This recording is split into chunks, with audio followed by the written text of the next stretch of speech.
Hey everyone, what I wanted to talk to you about today is law over feelings because sometimes we let our feelings rule our lives. We let our feelings drive our decisions, our business, our life, our relationships. But there's a higher law at work. And as long as you're governing yourself by your feelings alone, more often than not, you're going to make the wrong decision. So there are times when things don't feel good. The natural instinct is to move away from that. Tony Robbins talks about the pleasure pain principle. We move towards pleasure, we move away from pain. And as a rule, that's good. Our feelings are informative. They're a mixture of our beliefs and our experiences. And at the end of the day, they're a signal. Signals are good in and of themselves. How else would you know the stove is hot if you didn't feel it? So we've established that feelings aren't bad. Where we get in trouble is when we're 100% governed by them. And that's not healthy. Your feelings shouldn't be your North Star all the time. Just because something feels good doesn't mean it is good. Think about anything that feels good in the moment, but isn't good for you long term. And the reverse is true. Something can feel bad in the moment without being bad holistically. When I'm working out, I don't feel great in the moment. There's pain, there's fatigue, and I want to quit. But in the long run, it's doing me good. And I have to push through the feeling. So why should the law outrank feelings? Think about a traffic light. You got a green light. There's a car entering the intersection from the other direction. If I go strictly off the signal, I get into an accident.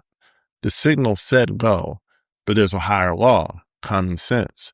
If a car is coming, I don't enter the intersection, green light or not. And that has to be ingrained in you. So why would the signal say green while a car is still coming? A couple of reasons. Maybe the other driver isn't paying attention. It happens all the time. Or maybe the signal itself is broken. And sometimes in our lives, our signal is broken. We're feeling things, and that signal is showing us something that isn't true, or at least not true in a holistic sense. It might be true for us in the moment, but it's not true universally. Here's what I mean. We can convince ourselves something is bad for us when it's actually not bad at all. It's normal. Someone who's been in bad relationships starts getting treated well and immediately thinks this person is just trying to use me.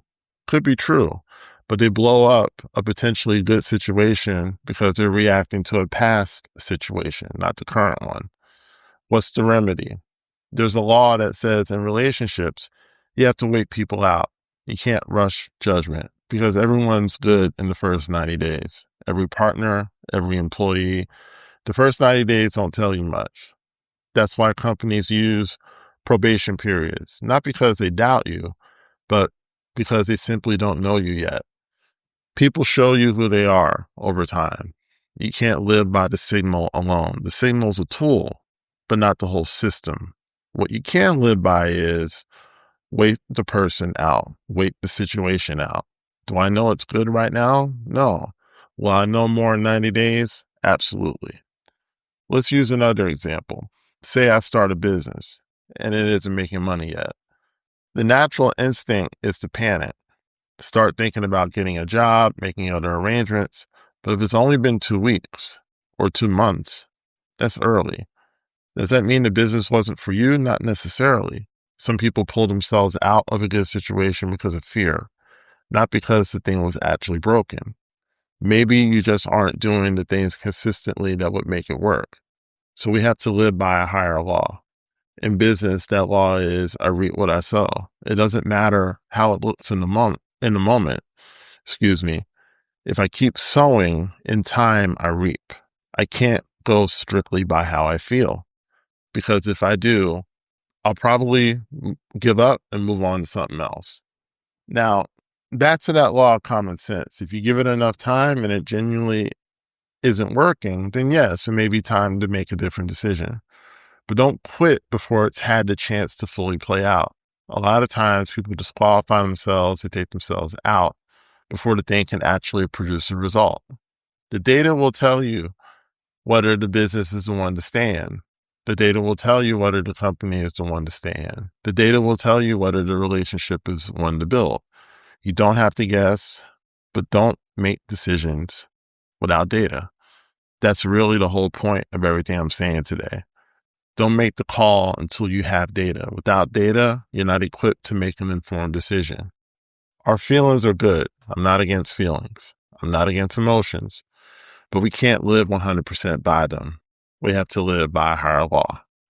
So thank you for listening. My name is Martin Williams. Please consider liking, commenting, and subscribing and sharing this podcast. I greatly appreciate it. I'll talk to you soon.